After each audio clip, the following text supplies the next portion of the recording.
I happen to think of a quote from Rumi just as I was getting on, where Rumi says, "You complain about the master's harshness. When a man beats the carpet with a stick, don't say he's being cruel. He's merely getting rid of the dust." Anyway, what I wanted to do, this is a huge topic again, intuition, accessing intuition, and everybody has different ways of receiving intuition and expressing them. I don't know if we should wait a little bit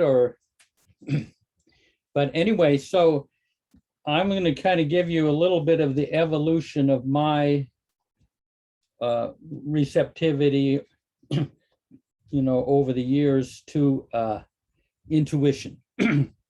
That, from my own experience and what I gathered from the Mandali, especially Erich and Darwin. But I do feel, I ask sometimes Baba people, are you intuitive? Do you feel intuitive, or you get intuitions? Most of them say they don't.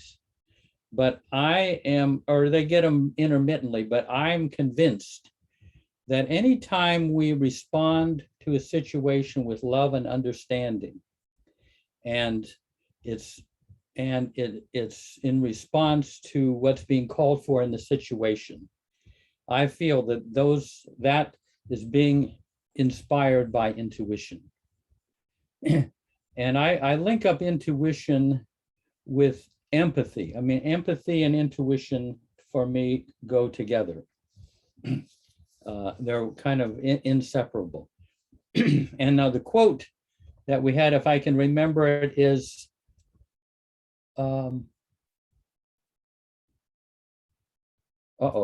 let's see. The voice that's heard deep within the soul is my voice, the voice of inspiration, intuition, and guidance. Through those who are receptive to that voice, I speak. Now, the thing is that there's often so much static on the line. The intuition is there and Baba's, speaking, but there's so much static on the line. Sometimes the static is so strong. I'll give you some examples where you can't even hear the voice. It's there.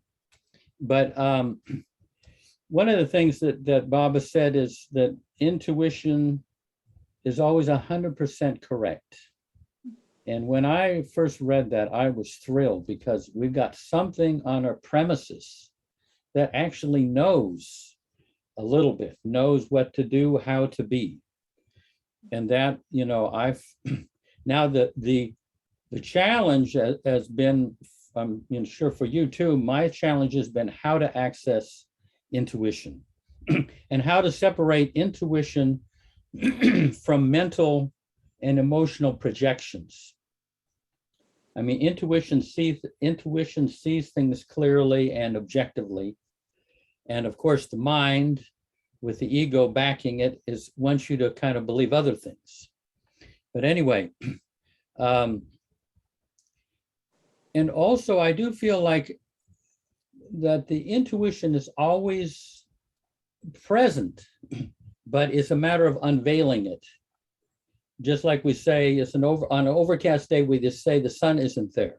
But when the clouds lift, you discover that the sun was there all along. So I feel intuition is always there, and it's just a matter of accessing it. And so, there's Sri Aurobindo was the sixth plane saint, according to Baba.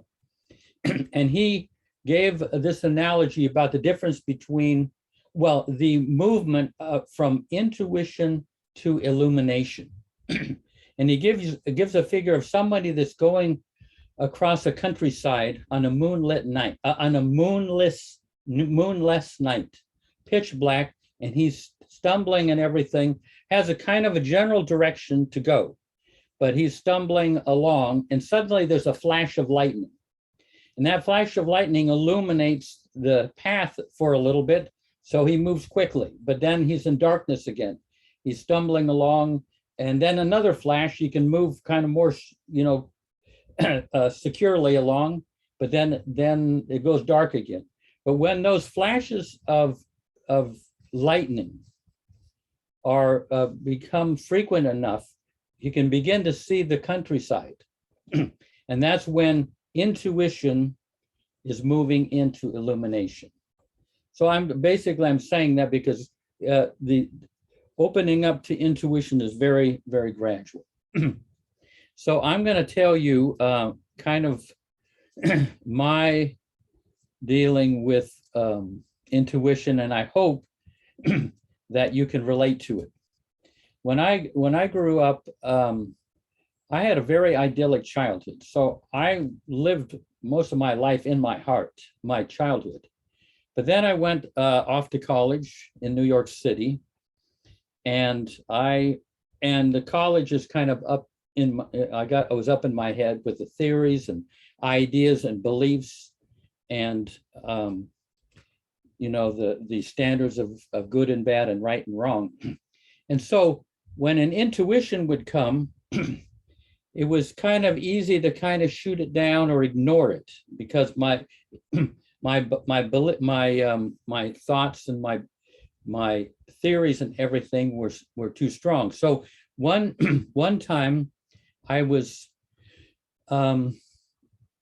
got an intuition one day to go visit this friend of mine, but I was kind of committed to I should do my work, and I had this this belief I should be hardworking, and I would have to leave on my lunch hour, so I ignored it the first day. The next day I kind of said I should see him and everything. This prompting was coming, but I kind of ignored it. And on the third day, as I was leaving after the end of work, I just thought, no, I just need some rest. I got to do it some other time. And the next day, they found his body, and he had committed suicide. So this is the kind of thing that, just where my mind just with its ideas and theories and thoughts and everything just ignored something like that. But then I got into Baba, and I dropped down into my heart again. The first dropping down into the heart is the more superficial realm of the heart, which is, and I was young, and this is my college days, lust, greed, and anger, and jealousy, and all of those kind of more negative emotions. And it was harder for intuitions to penetrate that, because I could actually, with my emotions, I could ignore intuitions. And I was at the center one time, and all day long, I kind of kept feeling I should go to the barn. Now, the barn is, if you haven't been there, the barn is one of the most sacred places on the center. And I kept getting this, feeling to go to the barn, but then I was not in the mood, and I just kind of dismissed it. I mean, I didn't normally go to the barn during the day. There was no reason. And so, and by the end of the day, I also overrode that.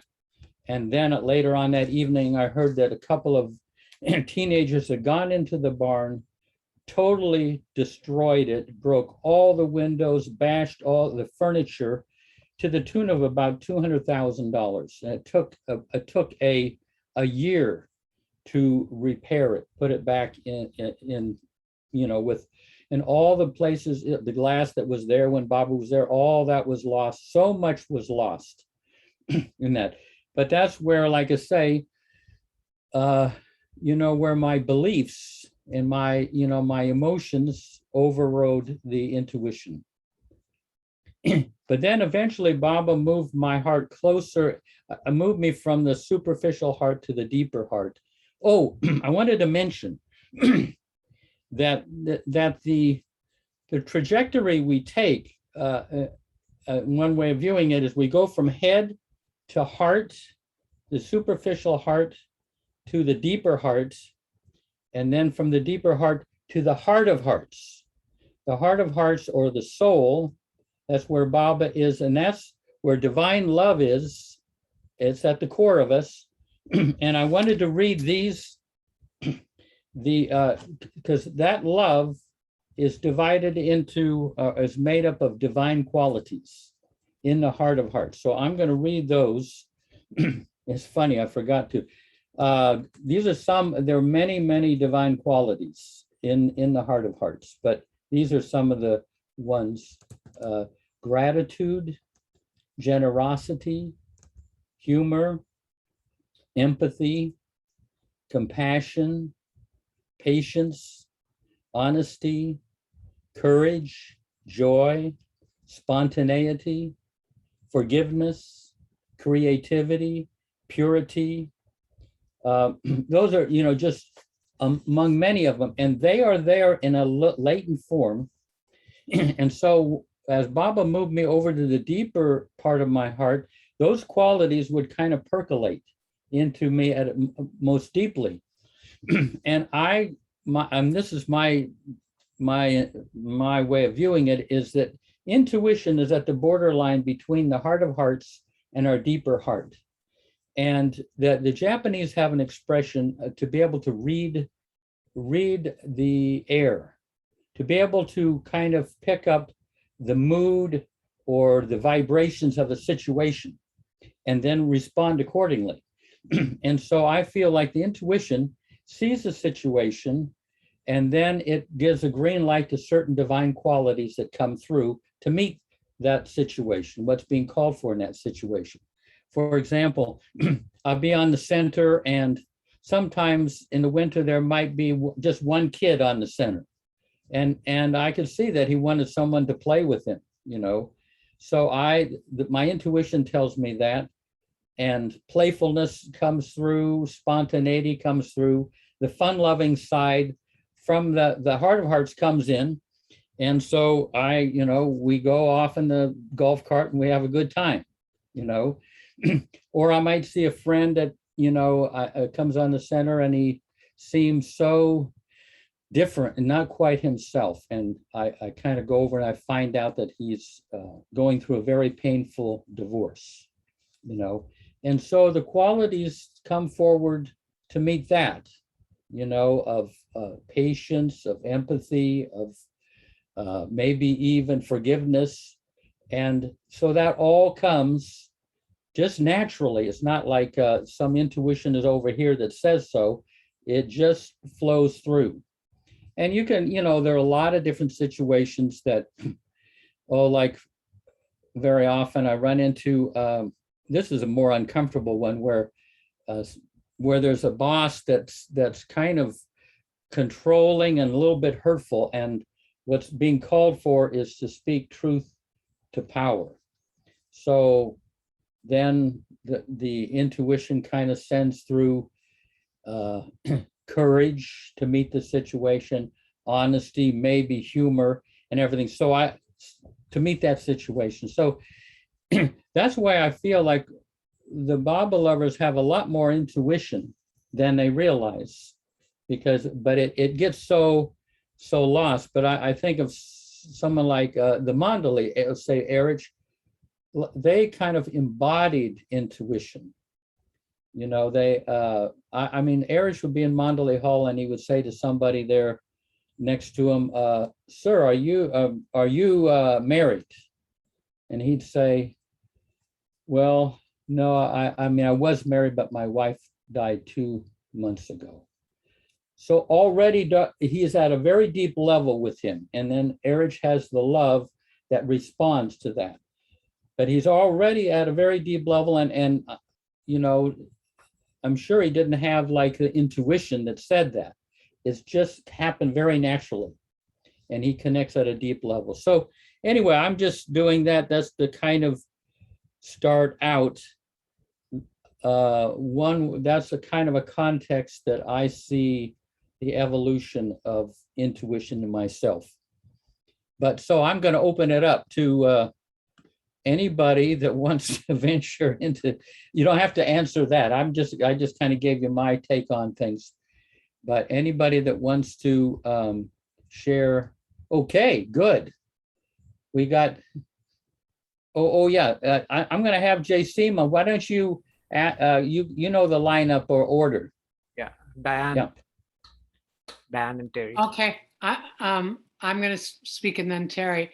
Actually, Jeff, I have some questions more than I have a need to share stuff. But when you have an intuition that you don't act on, like the terrible story about what happened to our beloved space on the center, do you blame yourself? Do you have guilt? Like, do you feel like you could have stopped something if you had gone with, I know that was one of your questions. Was there a time you didn't act on your intuition and paid a price or something negative happened? I mean, it's a blow. It's a blow, and I don't get into the guilt of it, but it's a wake up. You know, it's like saying, Jeff, you have to become much more sensitive and not just dismiss these things. I mean, that has been something like that sharpened my intuition and my faith in it, my belief in intuition much more, because there I'm in my head and I'm blocking, dismissing or ignoring something that is knocking at my door. So with you, when your intuition is speaking to you, how does it sound differently than your head or your heart? How do they speak different languages? I mean, is there a different tone? I feel intuition has a different vibration from a thought. I mean, thoughts come in a flash and but intuitions, well, there's intuitions that come as flashes, and then there's intuitions that come out organically in your response to a situation. And the intuition is kind of hidden in the response, but it is really being, I feel, prompted by an intuition. But sometimes I'll get a flash off to this, the side, and it has a stamp of truth to it. Then it's different from a thought. But developing the sensitivity between the two is a trial and error. There I had some real important misreadings of intuitions that were coming in, and that, we just have to try to get more and more sensitive so that we don't miss these cues that are indicated. Reading the air, as the Japanese say. Terry had something now. Yeah. Thank you. Yeah. So much Any other questions are good. Go ahead. Well, today was a big day for me. I committed to myself that I would see Bubba in every patient I saw.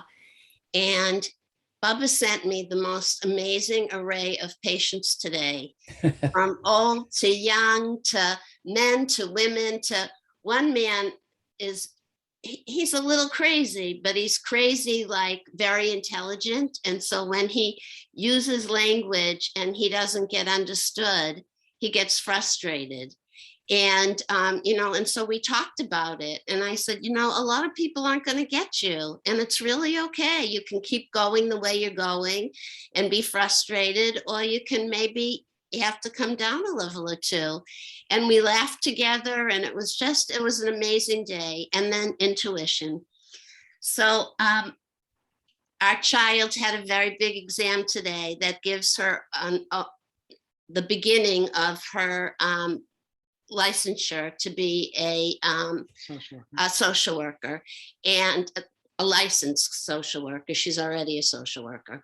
So, and again, I talked to Bubba because I didn't want to get anxious and send her anxiety. I wanted to send her love and open her path. And one of the things I thought of was, when you take this test, Hannah, if you use your intuition versus your head, sometimes you're going to get the right answer, and don't stew over it. Take what comes up first. But then I thought to myself, you know, I'm the mother, and if one of two mothers, and maybe I'll keep that to myself. And then we just talked, and she said, you know, Mom, when it was all done, they say to you on the computer, do you want to go over your answers? And I really thought about it, and I really gave my effort to all the answers. And so my intuition told me that I should leave it at that and not go back and, you know, and maybe pick the wrong answer. So even without saying anything to her, they got it. And it just made me feel so wonderful, especially coming here tonight. So I wanted to share. Beautiful. Yeah. Hey, you know, I forgot one piece I wanted to mention is that the culmination of this kind of moving toward intuition is I have found that asking Baba in the moment, Baba, how would you like me to be? How would you, what would be pleasing to you? That is better than all the intuitions. I mean, that's the shortcut. Anyway, I just wanted to say that that's, I forgot the where it was all leading to, folks. Anyway.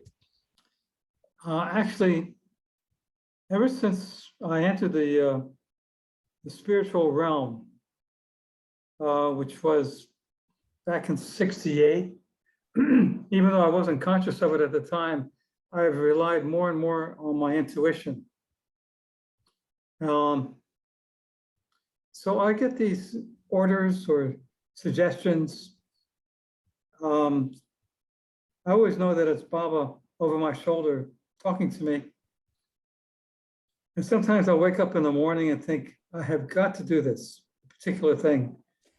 And I don't particularly know where that comes from, but I do it anyway, because who am I to argue with what my plans might have been? Because, you know, we manufacture our plans, but what Baba comes up with is always far greater than what we plan. So I agree actually with everything you said, Jeff, but I use different language because I came at it a different way. For instance, when you talked about generosity and love and playfulness, I call that the realm of the soul. And what I delved into a lot was the realm of the mind. Because when I talked about the realm of the soul to people, they just kind of turned to stone. Their eyes went blank, and it was as if they were stone. So I realized that I had spoke about things that went beyond their ability or their willingness to go. So I started at the bottom of the chart. If you figure the great pyramids of Egypt had an underground chamber, and at the very top of the chamber, at the pyramid, was this eye that's on the dollar bill, the all-seeing eye. Underneath ground level was the place where the soul should start their progress. And the Pilgrim's Progress by, I think his name is Paul Bunyan. Dante, with his Divine Comedy, talked about going from Inferno, hell, purgatory, and heaven. That was the classic journey of the soul. So I went on that journey personally. And it was in the process of doing that and then experienced a moment of transformation that was as if this bubble burst and my world was full of light.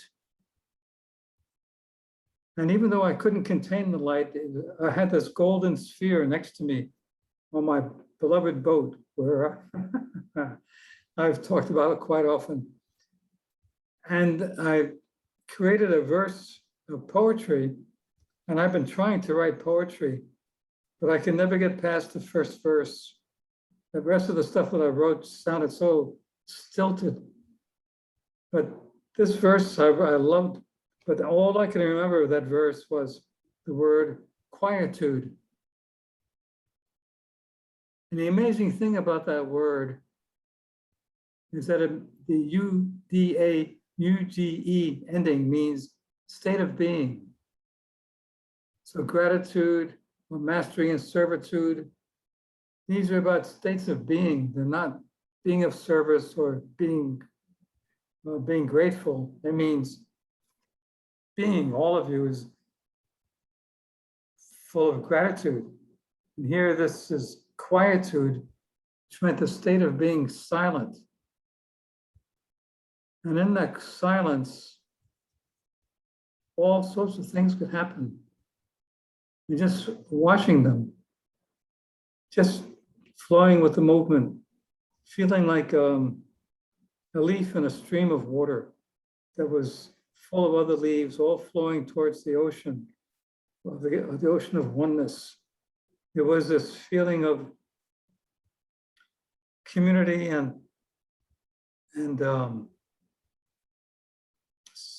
satisfaction is the wrong word because it associates with physical being, but it was being acknowledged and flowing in this stream. And I've never stopped feeling like I'm flowing in this stream and never trying to hold on to anything. So, so when I have thoughts, I follow them. I remember at one point I said, I need to find Layla. I had no good reason to find Layla. It wasn't as if somebody said to me, Michael, why don't you go find a Layla? To find Layla, I had to be Majnun, who was the soul that experienced Layla and everything. And when I'd gone to India in '69, I bought a sari. And when I went back in '74, I brought the sari with me. And when I was at Baba's bed in Marazad, I said, you are the woman of my life. And I didn't mind the contradiction because I was just speaking from my intuition, from my heart. Didn't want to analyze it because there's no poetry in analyzing things or making sense of things. And when I left Marazad, I threw the sari out the window of the car, of the train, and I saw Heather pick it up. And years later, I went on a search for Layla, and I knew that every woman I met could be the one. And finally, I did meet her. And we just spoke and spoke, talked to each other. And I just followed my intuition there. And I just gave my heart and said, that's the one. So you talk about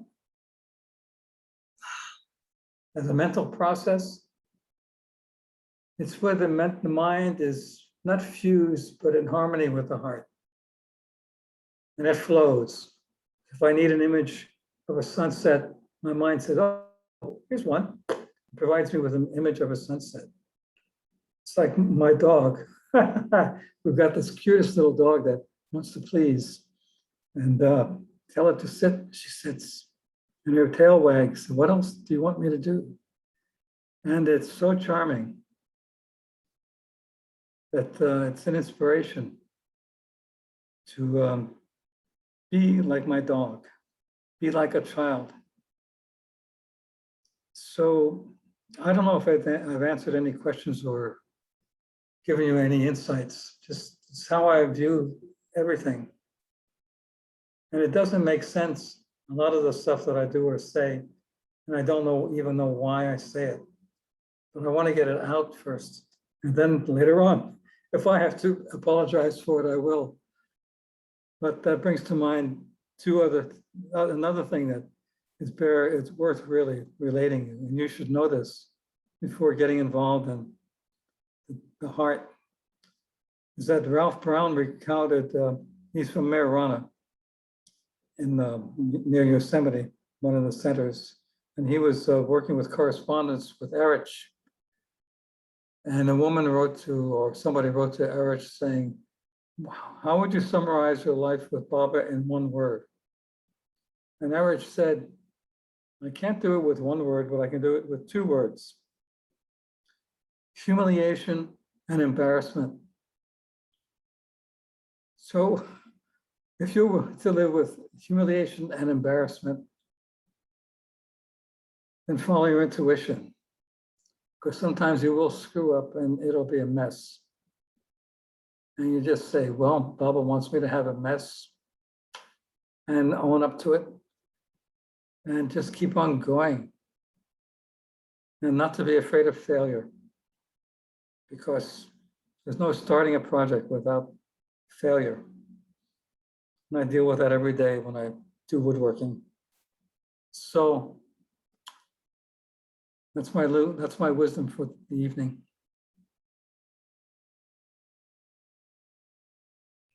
Okay, oh, Next, Prakash. now I think yeah. Good, thank you, Michael. You're welcome.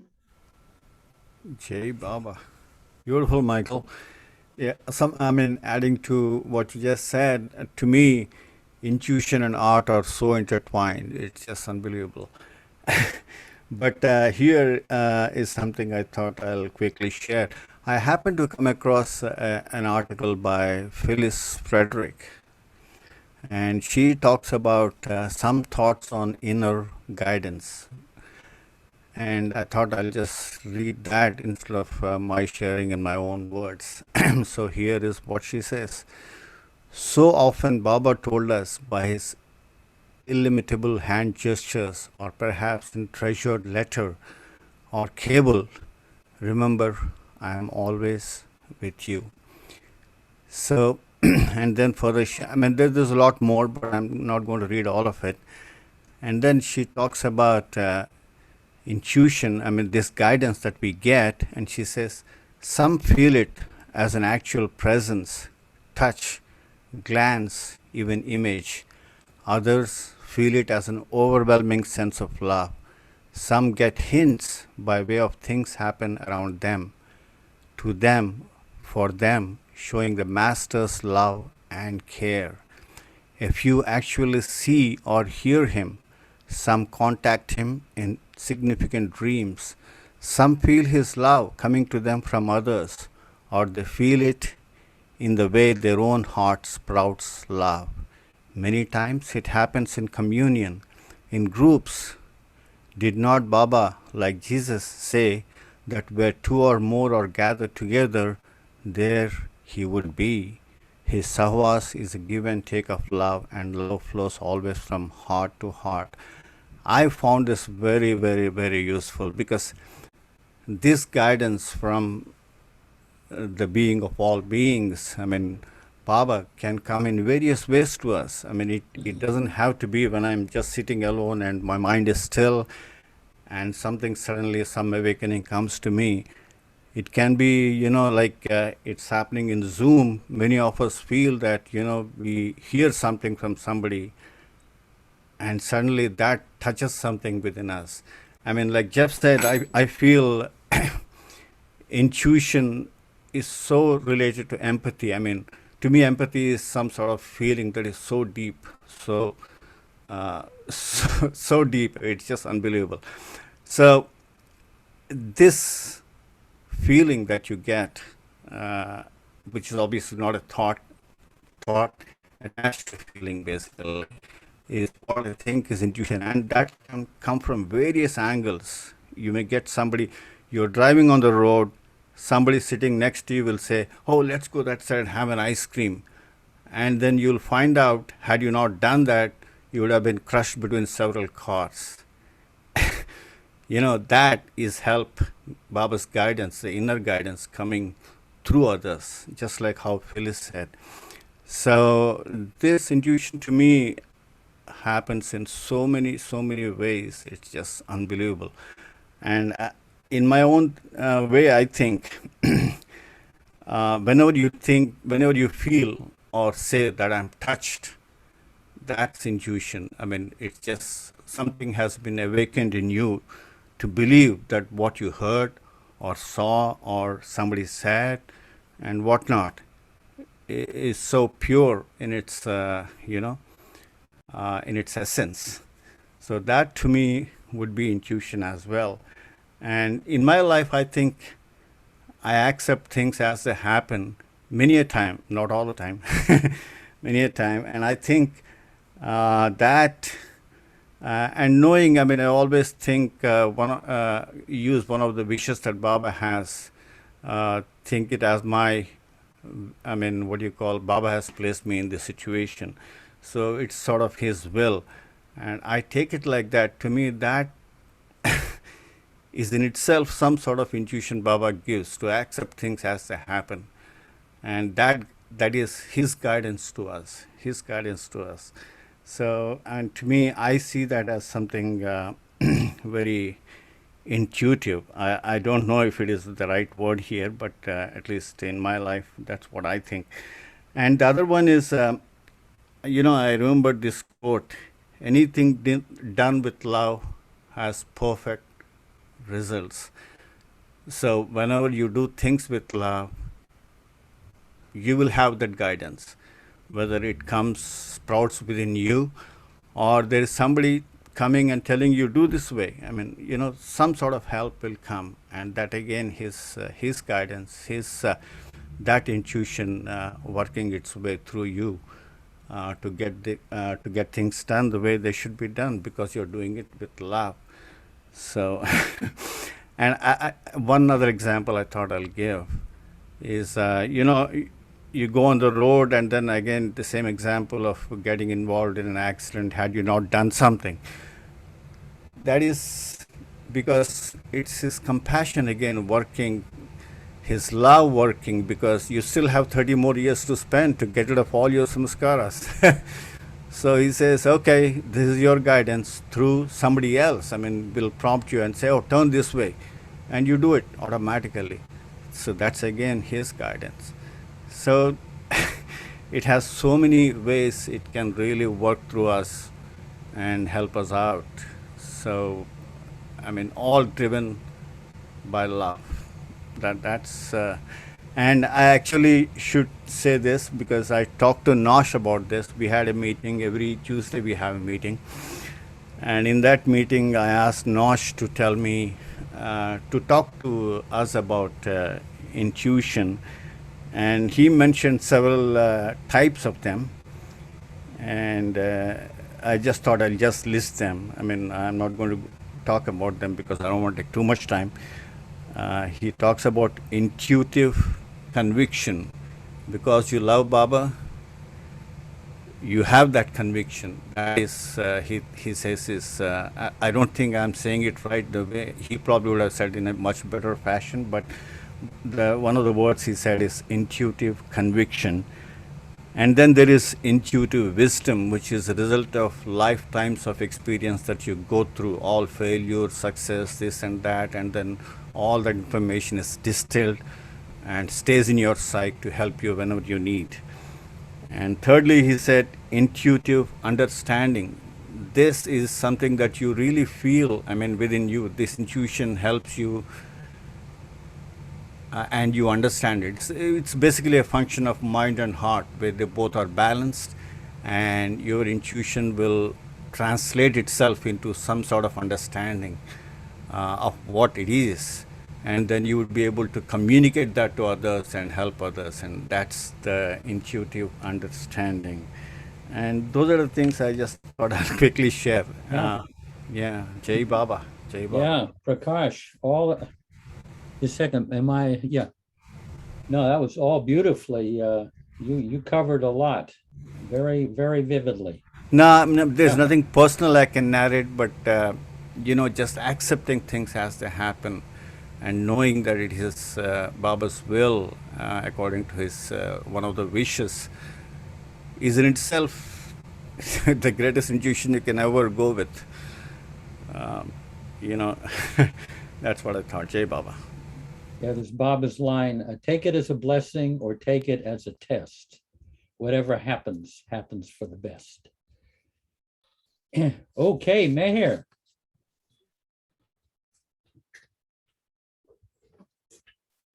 Jai Baba.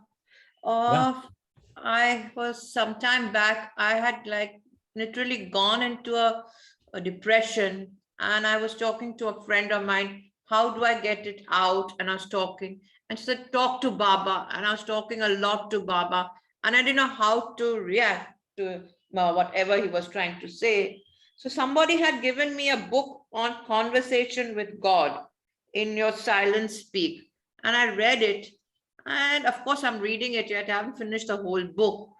And I read it and I found a lot of things what were upsetting me has come out. And I read it, and I spoke to a Baba lover also.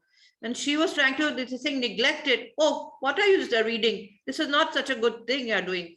So I said, no, it is all what happens, what Baba tells one person, and we can express ourselves. I told her. So she said, no, I don't believe in all that. So I said, okay, don't believe in what I'm saying, but I will do what I wish to. I just said, and I'm reading all my Baba books and I'm finding a lot of things what were upsetting me has come out.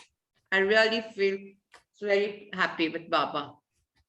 Jai Baba. Yeah, beautiful. Yeah, it doesn't necessarily all have to come from Baba books. There can be a book that you're drawn to intuitively that's very, very helpful in the internal situation that you happen to be going through. Anyone else on the phenomenon of intuition and how to pick up on it, or what things that get in the way of the intuition?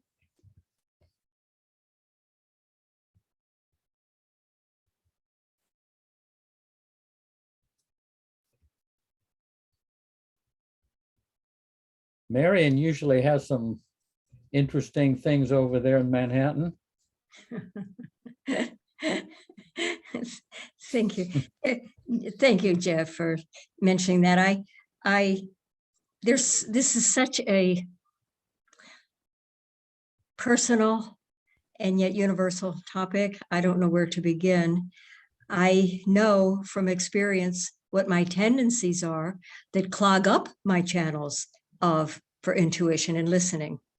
So I always go by that in the discourse where Baba says we're here to balance the head and the heart, with the heart leading the way. And that is intuition and that is God. And so I've studied with a neuropsychologist, Rick Hansen, who's wonderful. He's written Buddha's Brain and Rewire for Happiness. And in the laboratories now, they're now bringing metaphysics and science together to bring together what will help reprogram from the fight or flight brain, the amygdala, fight or flight, up into cerebral cortex in the front of the brain to happiness. So they're doing this in the laboratory now, improving it. So he and another source, Chandler source, said something to do. So I find I keep adding to my toolbox because I tend to get emotional about things, and that clogs my channels for intuition. I can't hear anything when I'm very emotionally upset about something, or if I'm doing a lot without taking a moment to relax, to reverse that energy and take in. I'm cleaning, I'm organizing, doing all kinds of stuff. So I'll notice. So I love the word when I speak to Baba, because I have a rule. The first step of transformation is observation, not trying to be different for me, because I've been too hard on myself my whole life. So not try to be different when I see my mind going, when I see a lot of mind chatter, I'm worrying about something, what pops in, and it is intuitive. And I say, but I notice I am repeating a conversation I had with my neighbor 10 minutes ago, or I notice I'm preparing for a conversation with a friend I'm going to meet. This is not being in the present. And so when I use the word I notice, that opens up a channel right away to Baba. And by Baba, I mean my own higher self, my higher self. And so I'll notice when my channels are clogged with thinking too much. And so I have this toolbox, and it's what this neuropsychologist and Chandler said, that to reprogram, look at something beautiful, a flower, something beautiful, and count to 20 and breathe and just look at it and be present with it and know that you're rewired to happiness. So when I go down the streets of Manhattan, we have beautiful tree pits. People plant a lot of beautiful flowers around trees. So I just go down and I do it at least 4 times. Nobody knows what I'm doing. Stop, breathe, count to 20, and just be, and walk to the next tree pit and do that. So anything to open my channels. And I have a lot of other energetic tools that I use. And so I just wanted to mention that. And if I just pull something out of my toolbox, because my toolbox is not anything to do. It's a support to be in my own real self. So I'll just end it with that. I always, say if I'm floundering around too much, not listening, what's in my toolbox that will help me unclog the channels to listening? That's it. Beautifully said. I mean that, yeah. I think what you say, I also have a whole lot of tools and a whole repertoire of things, so that can kind of unplug and kind of drop back into that quiet. Yes. Yeah. Thank you.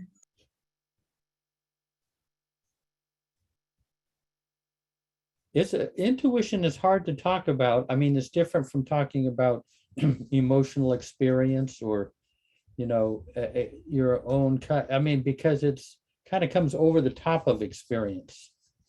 It's so quiet that it's hard to describe it.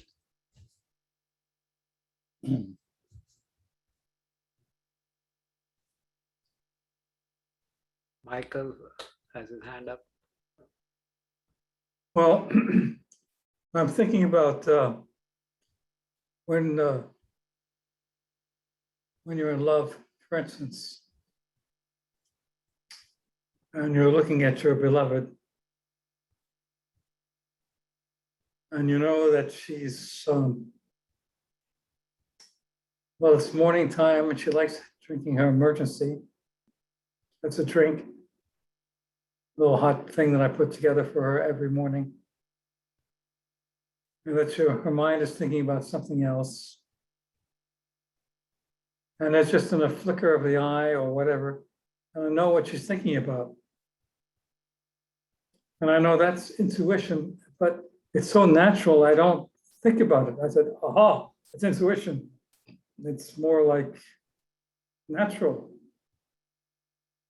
And so in the conversations, they flow with each other because we're under a lot of tension right now because we're preparing the house for sale and she's retiring and, there's money tensions and house tensions and realtors coming by. The house looked like a tornado hit it. And yet there's this dance that goes on between us. And the choice is, well, we could squabble. We could love. And I like loving. I've had years and years of squabbling. I'm really fed up with that one. And so what might have been a thundercloud or a storm in my earlier days is more like a shower, a spring shower that goes away really quickly. And I know that's intuition. When you're dancing with somebody, you know where the feet are going to go, or if they're going to lean into something or spin you around. Intuition when you're playing, improvising with other musicians. You have a feeling where the music is going to go and you all head for it. I don't think it requires effort. I think it requires permission, giving yourself permission to have these thoughts, to say these things that come out of your mouth that you haven't thought about or planned.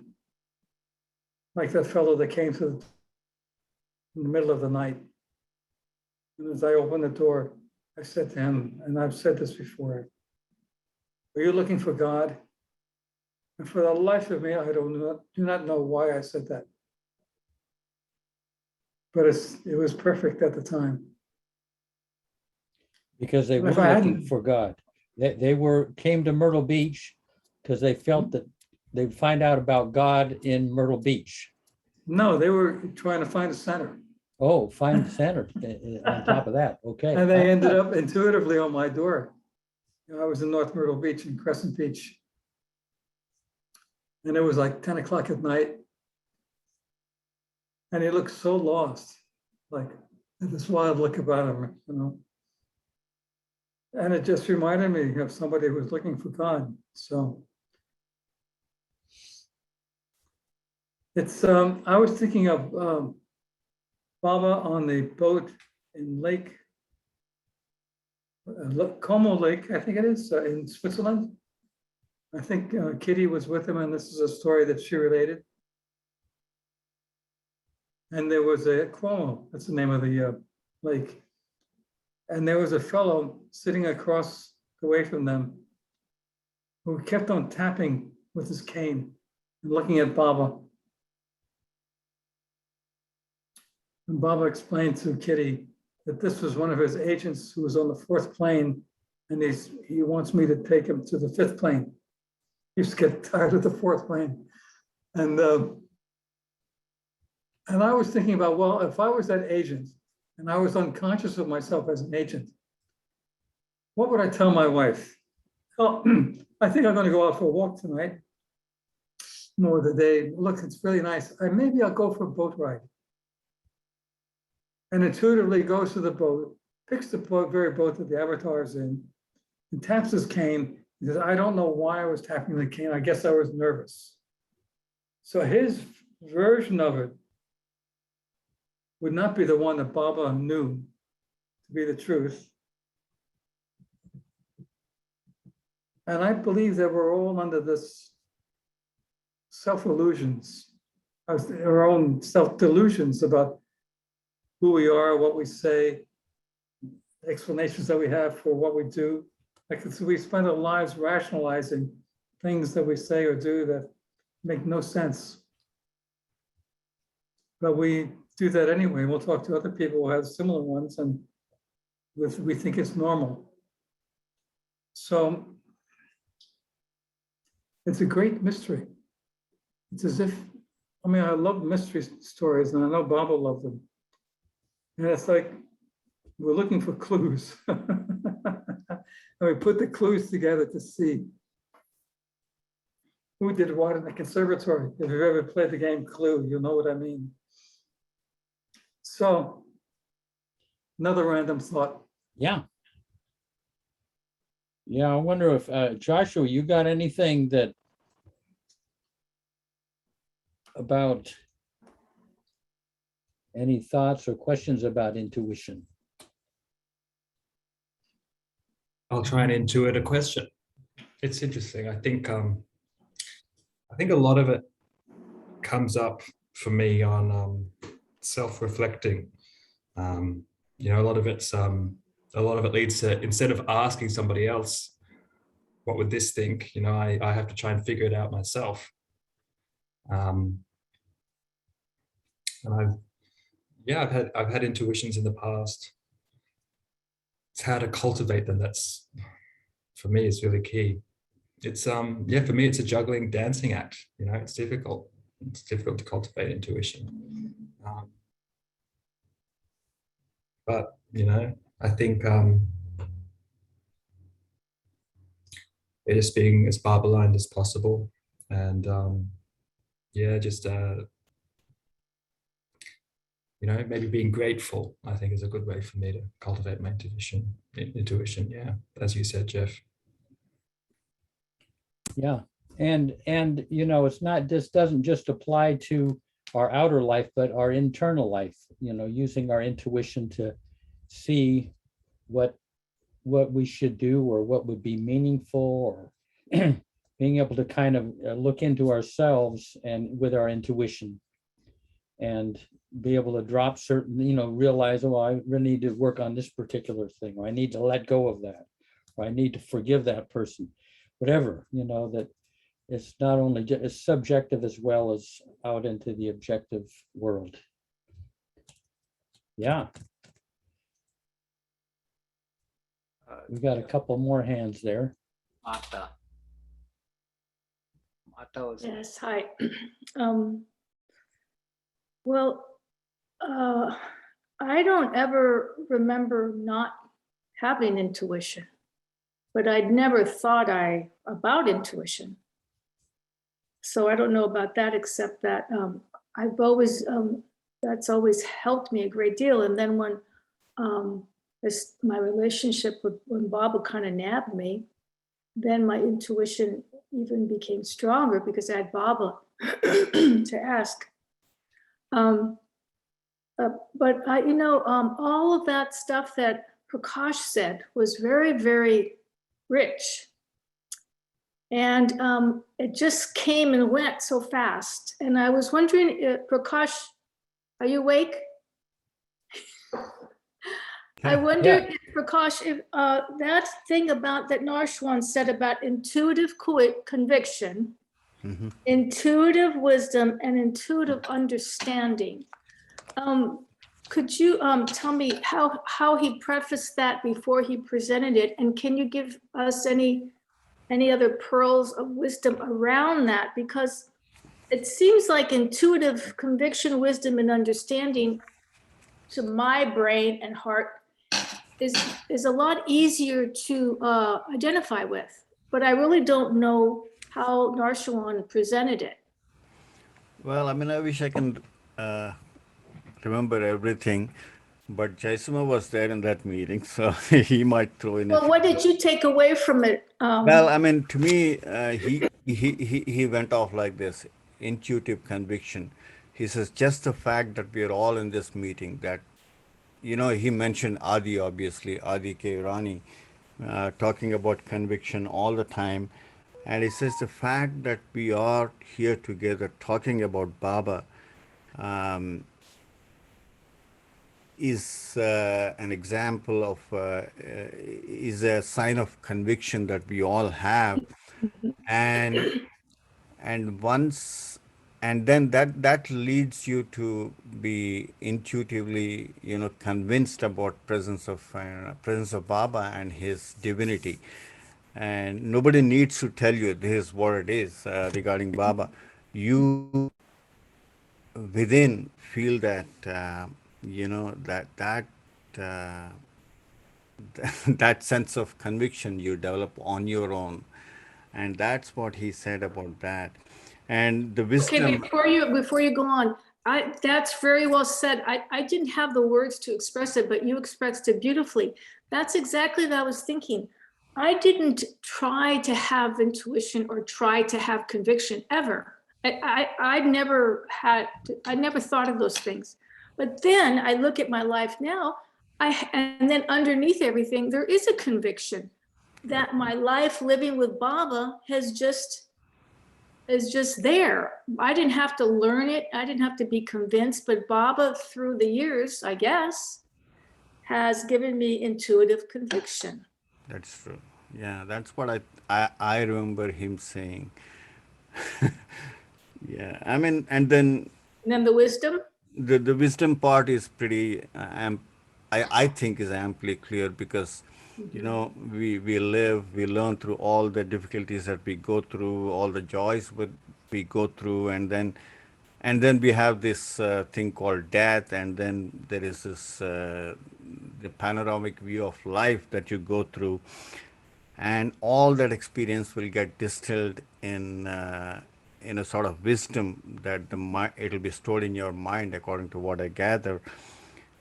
And this happens over several lifetimes, and that becomes part of your intuitive wisdom, which obviously is not from the heart. It's an experience that you gathered over the lifetimes and after the life of death and so on and so forth, and distill that experience into your psyche. That's what I think he sort of communicated. I mean, if I am quoting him wrong, sorry.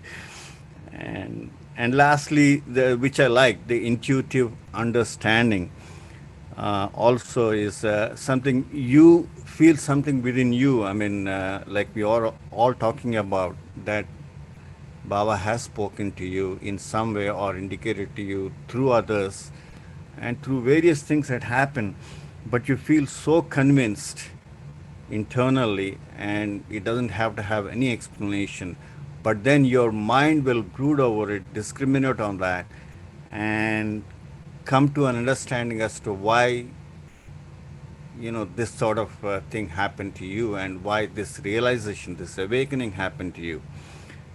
And then this is where your mind and heart seem to be in agreement and sort of they work together.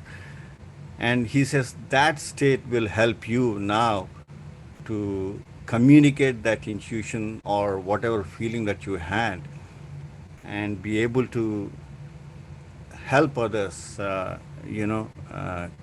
sort of because of the understanding, you're now able to communicate that to others. That's what he said is the intuitive understanding. There is this act of discrimination involved there where you think and feel that this is the way it is.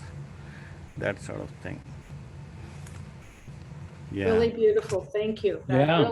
really helpful. Thanks Really to helpful. Nosh. Thanks to Nosh and Jay Well, Baba. that you carried that because he's not here right now. I Yeah. was thinking a while back, I was having I think a conversation with Jeff, and he said something about when you're speaking to someone and it's upsetting, put yourself, try to feel what they're going through instead of what you're going through. And when he said that, it was one of those sentences, where all of a sudden everything, you just like get something like it goes bomb and then go, oh gosh. And that to me is a good example, I think, of intuitive understanding, because after he said that, something went through me, like Bob gave me that thought. And then I thought, oh my God, yes, that would really be helpful. And I guess it's the same that you were talking about empathy also, because that would be a type of empathy. But that was an example I was just thinking of intuitive understanding. It didn't really go through my brain, but it came through a message from somebody else that had experienced it and passed it on. Yeah, beautiful. It's interesting. Adi, there's like intellectual conviction and then there's intuitive conviction. Beautiful term, intuitive conviction. But Adi used to say this, and I people got a lot of, what can I say? Great assurance. Adi would say conviction in darkness is God realization in disguise. Meaning, if you have conviction in this world of Baba's divinity, it's actually God realization in disguise. When you peel away everything, what you find is Baba, God. I mean, it's, I don't know if that was the line that's the way he said it. But that conviction is unbelievable. I mean, it is really God realization. It's so great. He called it God realization in disguise. And when you peel away everything, you find out, oh my God, it's right. I had it all along. Anyway, we got Janet is next. Yes, thank you. So Jeff, when you were speaking, anyway, I just want to say that I'm happy that Marta asked Prakash to clarify those things. That was helpful to me as well. Yeah. But anyway, that isn't why I raised my hand. Jeff, when you were speaking, you spoke about say there was a boss that was bossy or difficult. I don't remember the word you used. Yeah, controlling. Troubling, yes. Controlling, yeah. Controlling, exactly. Yeah. And you said about how intuition could be used in that situation to give you courage to speak truth. And I would just like some more clarity about that piece. I mean, that just sort of, you know, to put it colloquially, it kind of blew my mind. I'd never had any thought about that process being possibly intuitive. So I just appreciate a little more clarity about how you see that. Well, you know what Prakash was talking about, that intuitive wisdom, you know, but when you see that what, you know, when there's a situation before you, what is being called for here? And if you feel that you really have to speak truth to power, yeah, then the heart has to be, I mean, the intuition ideally will let in courage, it will let in understanding, it might let in humor, some of these divine qualities that can respond to that situation. And I mean, it's like a very organic process, but that's one I have difficulty with, you know, I mean, because it's a very delicate thing. It's not as easy as going and playing with kids or listening to somebody who's going through difficult times. This is like, so it requires a tremendous amount of empathy, but also sensitivity to what's going on right in front of your eyes. Because what if the boss says, fires you, you know? It's a very delicate situation. Yeah. But the more backing you get from those divine qualities, the better it will go. Right. I mean, because it's very easy for me, my personality in that situation, to go over into anger. Yeah. About a situation. And so my tendency is to either be angry or to be like passive, totally passive, you know, and like, okay, just have more empathy and compassion and understanding and, you know, go in that direction, but not speak truth to it, you know, instead overlook and do all of those kinds of little tricks. And so to speak truth to it from an intuitive place that still is kind, it's just a whole new discovery for my mind. Yeah, I mean, that to me, that's one of the most difficult things there. I mean, other people may not have a problem with that, but yeah, I find it very difficult. And there's a tendency to start getting sarcastic or angry, and that won't help, you know. But then being too passive and kind of fearful, that doesn't help. I mean, sometimes you can say, you know, what you're doing, it hurts my feelings. You know, what you're doing makes me feel, you know, where you take it on, you're not necessarily blaming them, you're giving them a reflection of what their behavior does to you. I'll give you an example. This is an unusual example, but very, very touching. There was a guy that came to Mehrabad, to India, and he was, Erich would tell these stories in Mandalay Hall, and at the end of the story, he would say something was very kind of sarcastic, you know, because he obviously didn't really believe in Baba. So he was kind of, you know,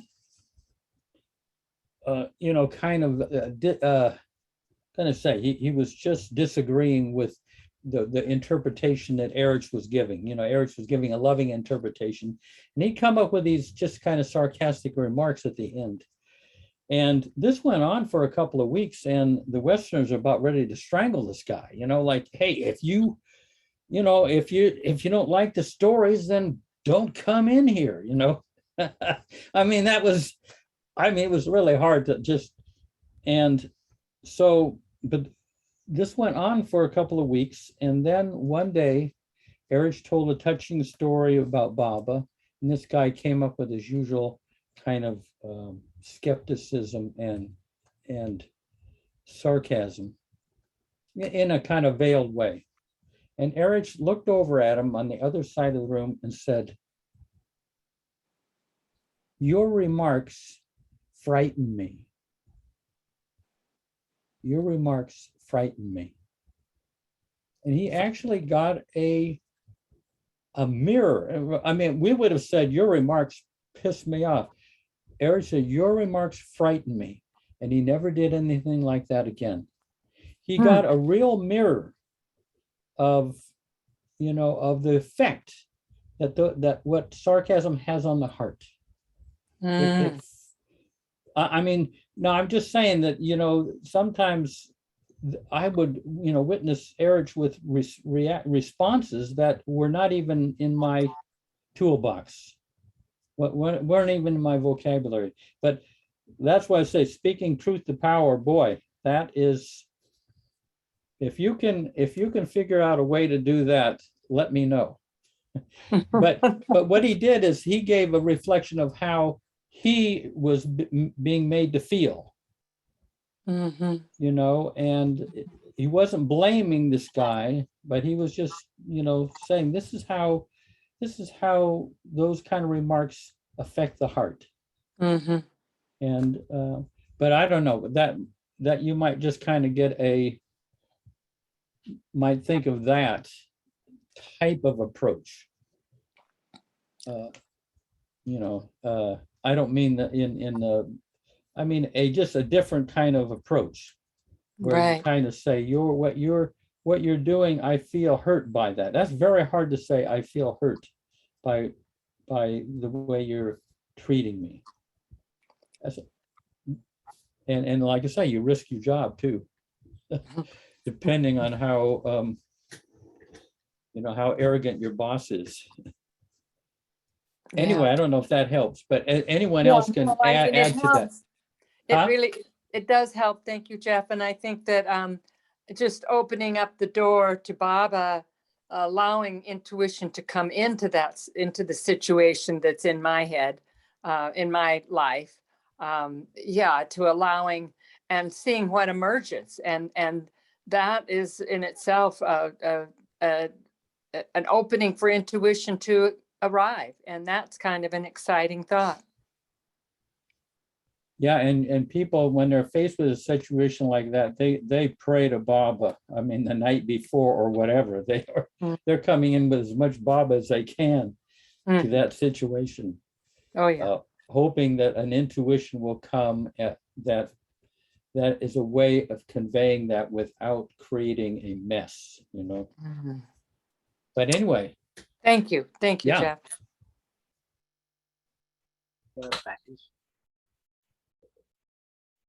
Patty. I think they got calling you, Patty. Can barely hear you, Jaisimha. Yeah. Yeah, I didn't hear him say that. So Jai Baba, everybody.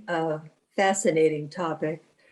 And thank you, Marta, for asking the clarification of those questions too, or the levels of intuitiveness. I want to just remark a few things that have come up for me. In my life, as a child, intuition was never thought of, as well as I think somebody else spoke about, maybe it was Marta, but the naturalness of being in the present moment as a child allows the connection to the timeless presence of all those qualities of Baba surfacing in us is a reflection I have on that. And then as we matured, in this lifetime, I'm speaking about this lifetime.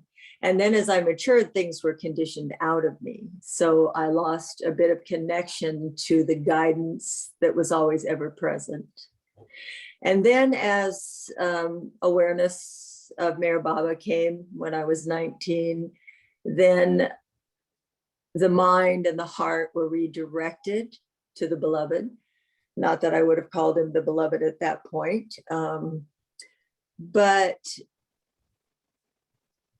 I really believe that we are honed, and slowly the gifts of awakening happen to us as we become present in the moment, even in response to Janet's question or anyone's experience where a happenstance creates an opportunity for truth to come up. It actually commands it. It commands the presence of truth,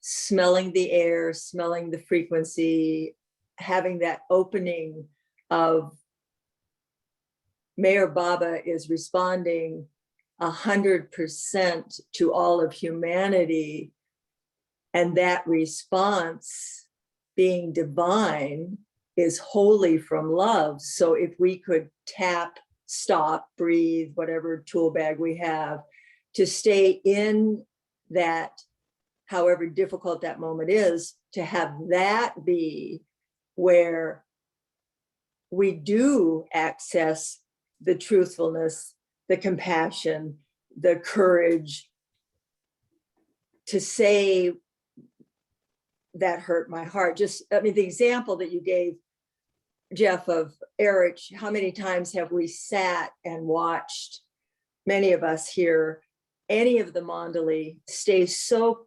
perfectly aware of what every moment was, so their responses could be wholly from the beloved within them.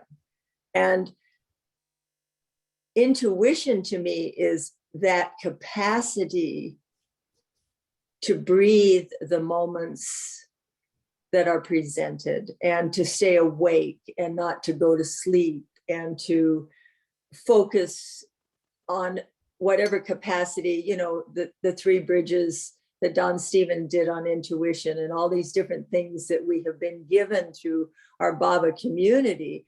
And these Zoom things, these wonderful questions you posed, Jeff, and the offerings from everybody here is to awaken the knowingness, the intuitive knowingness that this is where it is. This is how it's happening. And if we're out of the way, I think that's what Phyllis Fredworth said, get yourself out of the way, and he just comes right up.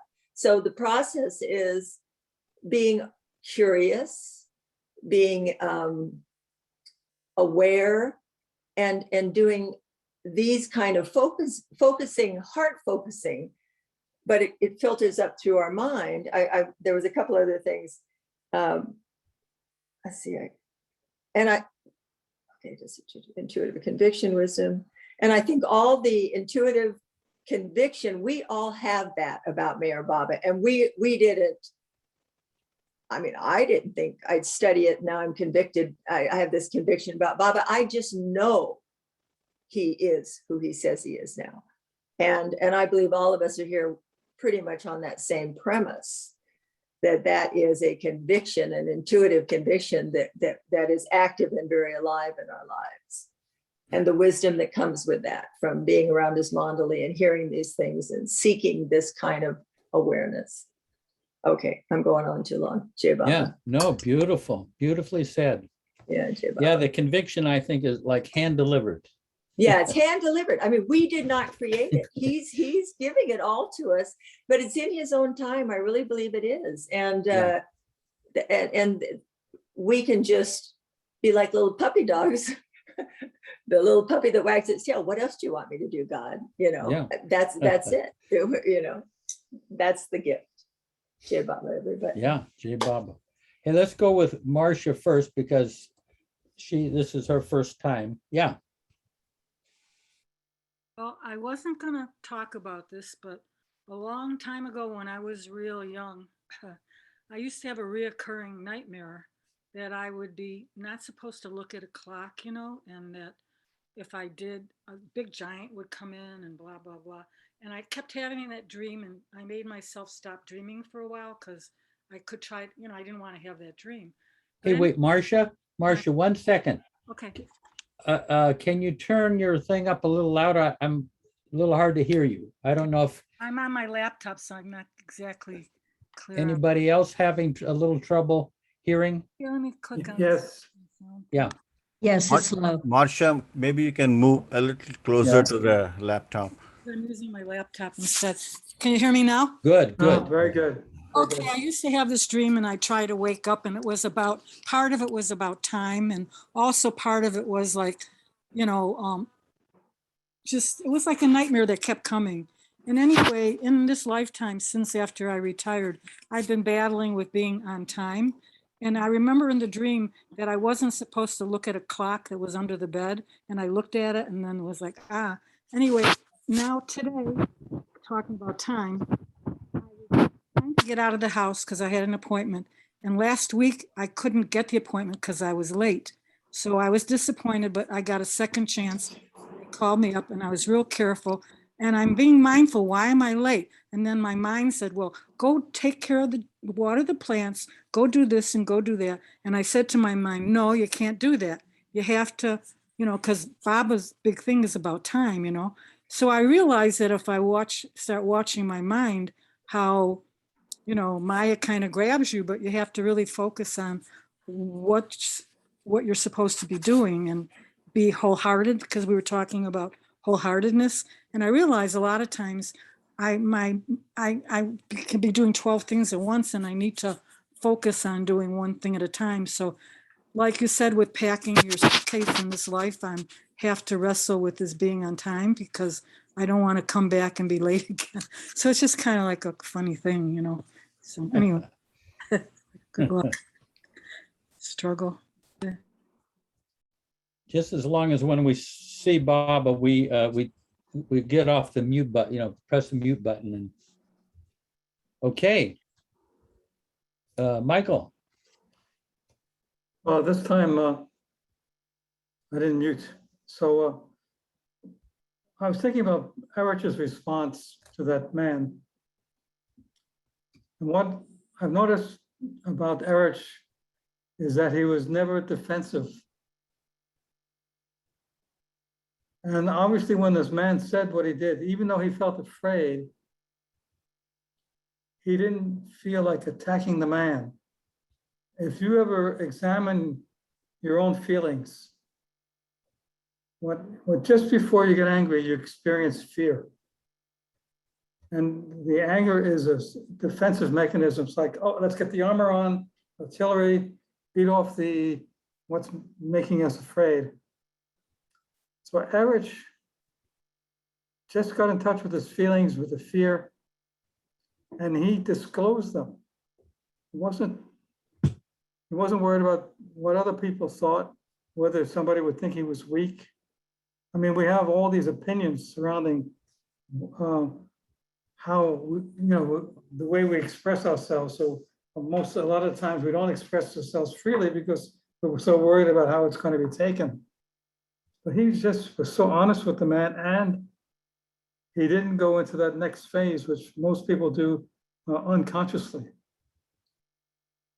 And I was thinking about when the last night of the I always bring up the subject, last night of the New Life, when he was about to chase away the dove. And his answer to Baba was, yes, Baba. I don't know if you've ever thought how remarkable that was. Here he said to him, you've almost ruined the New Life. We'll deal with this in the morning. And he says, yes, Baba, not in submission, but simply as, yes, accepting what was, what is at that moment. And how many people would have said, look, well, you told me to get rid of the bird, or I was just following orders. He was noisy. I don't blame you for wanting to get rid of the bird. None of that. no self-defensiveness at all. And I thought, God, what courage. Just, it was so beautiful. You make me afraid. If we were all that honest with each other, the world would be a different place. And it's this self-disclosure to take something that's in yourself and put it out there. Even though people could attack it, destroy it, trample on it, but put it out there because it was true for him. And if Baba had asked him, what are you thinking? He would say that. The man makes me afraid. And again, it's this practice of being in the presence of God. If he asked you that question, if he was that man, what would you say? And in my own work, how I entered the spiritual path was through my dark side. When I went through all the jealousy and fear, and I went through it so many times, got to a point of transformation, let things go, and got up into the realm of the soul, that I learned to love my dark side, to embrace it. So when I hear about a murderer or a thief, I feel that in myself. And I think, oh, by the grace of God, go I, because I could be that man. The only thing stopping us, the only reason I am not is because I don't put these thoughts into action. I don't indulge in these crimes. I don't dramatize the stuff that goes through my mind, because I prefer the poetry of life. But it took me a long time to get there. But this dark side, embracing it, that was a wonderful quality that Shakespeare had. If you ever think about Macbeth, I mean, who thinks about Macbeth these days? But he was a coward, murderous fool, ambitious fool, egged on by his wife. I mean, you wouldn't even want to spend 5 minutes in a room with him. And yet, Shakespeare made him one of the most memorable characters in all of literature.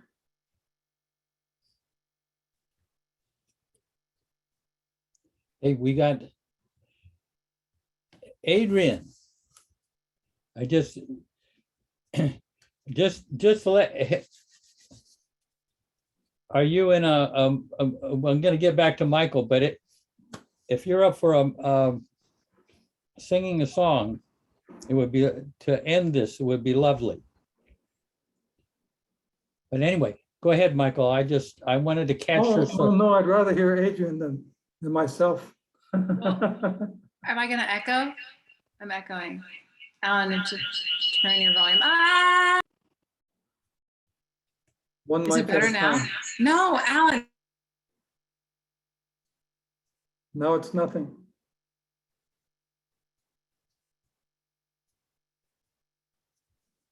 Anything beforehand, anything you or Alan have to say about intuition? Well, Alan has this book out called Intuition, called Meher Baba's Gift of Intuition. So should we just open up randomly to a page? It's quite cerebral. A little bibliomancy, if you will. It's very cerebral. It's very like that, Diane? Bibliomancy. Okay, all right. Okay, everyone think about intuition, and let's see what Don Stevens has to say. It's a bunch of essays. Okay, let's see here. Oh, wow. God, I don't even know.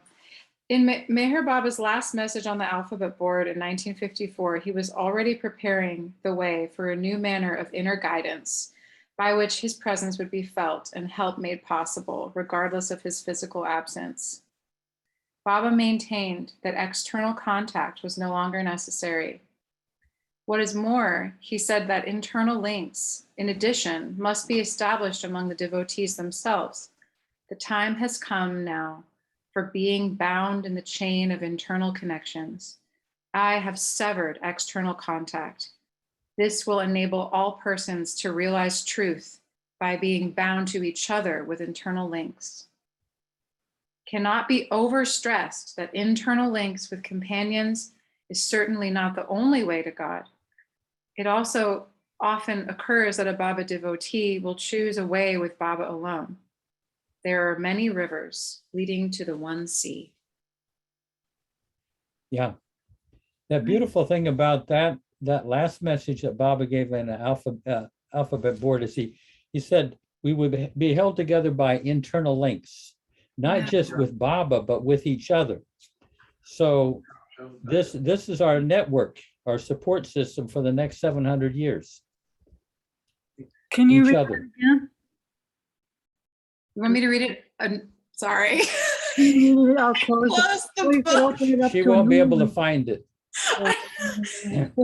Sham Sunder, ask for it again. Uh-oh.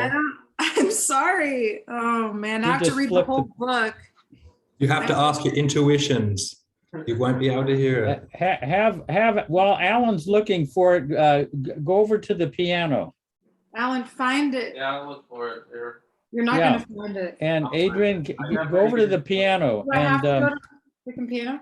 This Jeff Wolverton is a taskmaster. I know. I know. Wow. We don't see her very often, so I'm grabbing her. Adrian, he's been talking a lot tonight about talking truth to power. Yeah. I love So it. go for it, you know? I love Have speaking your truth way. to power. Let's do some play acting here. All right. Okay. But Adrian, please go to the piano. It's a little stressful over there right now. How about the Okay. guitar? All right, let's just see what happens. Look, I'm not going to be ashamed of myself or anything because it's just really messy in my house right now. Oh, don't worry they're about not that. looking. Yeah. And I left my music stand in the other place and it's just a little chaotic. I'm going to play the piano. All right, I'll play the piano. See, there's my Yeah. couch. Oh, jeez. All right, and it's being recorded. Oh, Lord in heaven, you know? Jeff, you're causing a lot of trouble. Look at Oh, all this man. chaos. Spirit says that to be with Baba is humiliation.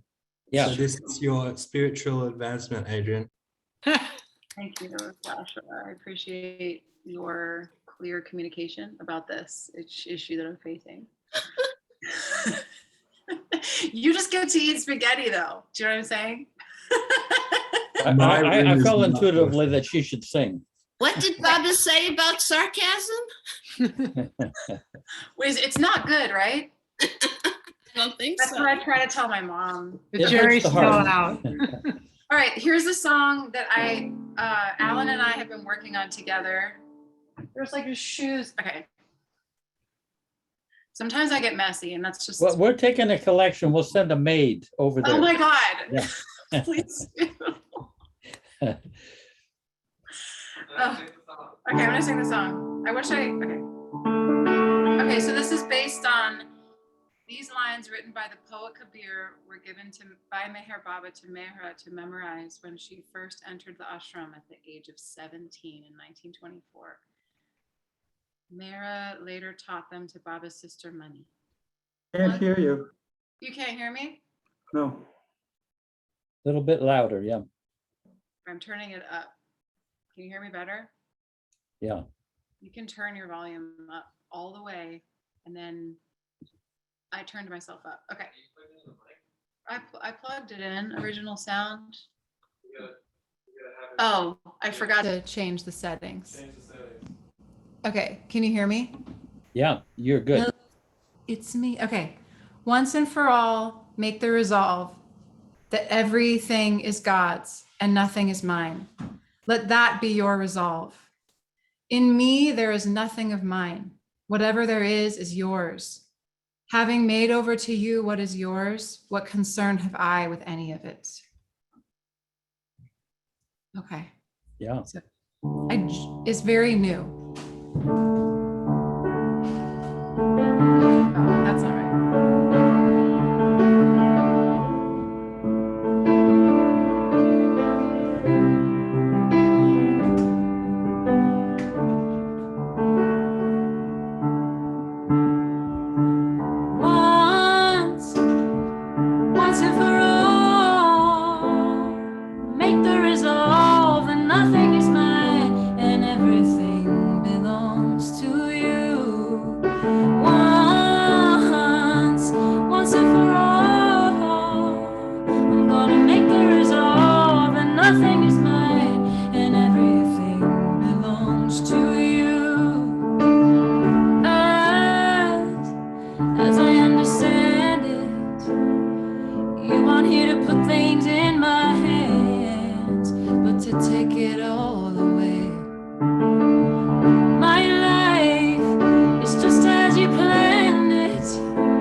Adrian, I have to tell you that you are one of Bubba's gifts to us. Aw. And it's just, I can't even tell you how I don't know, I'll speak for myself.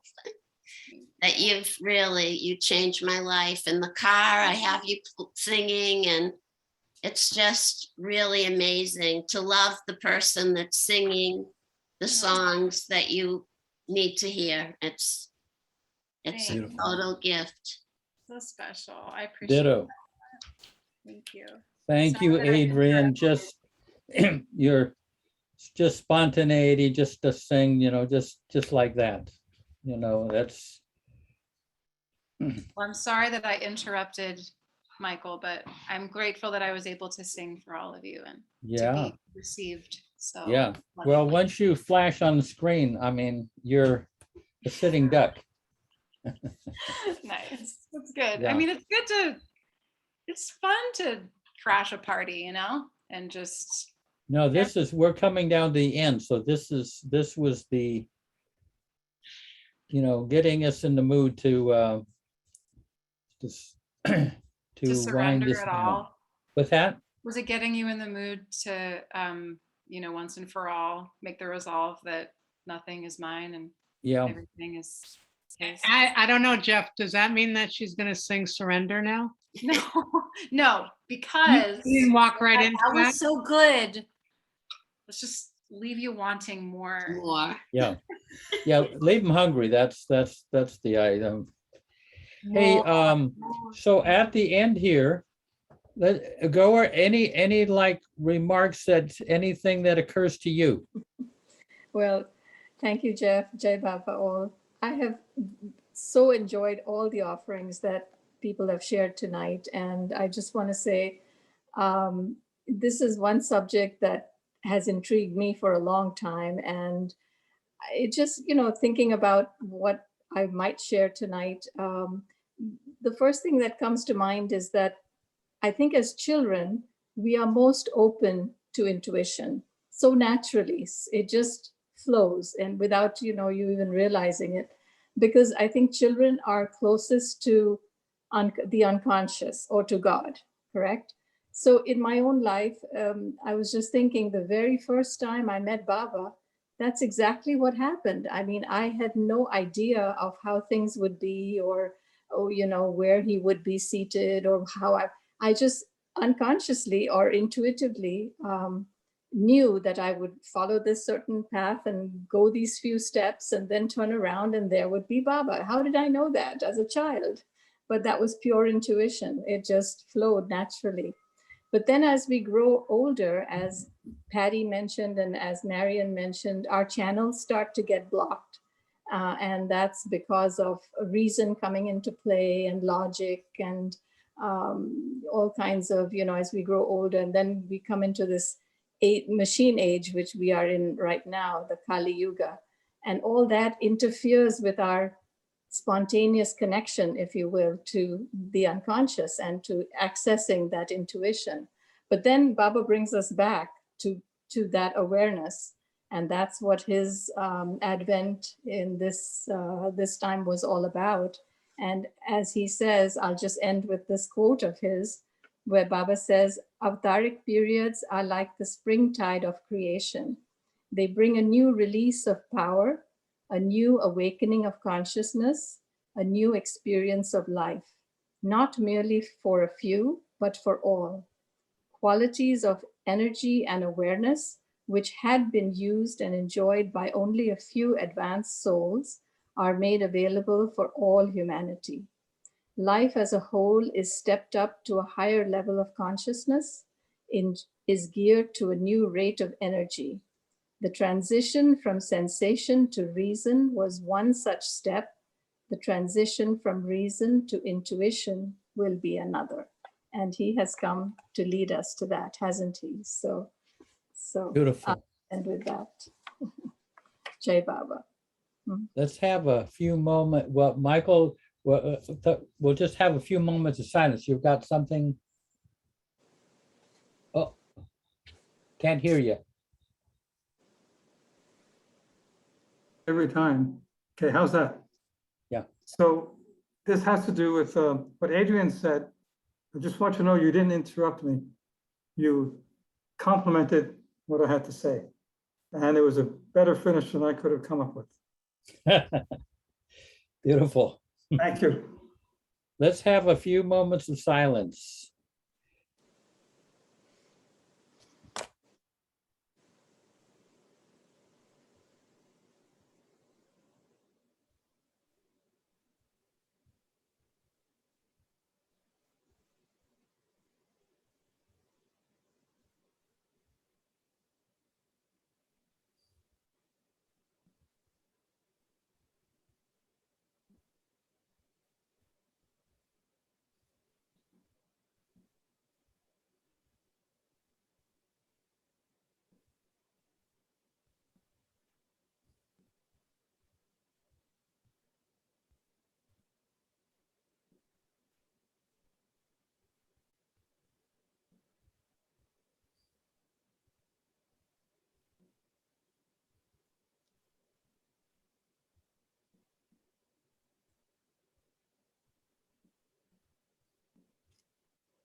Jai Baba.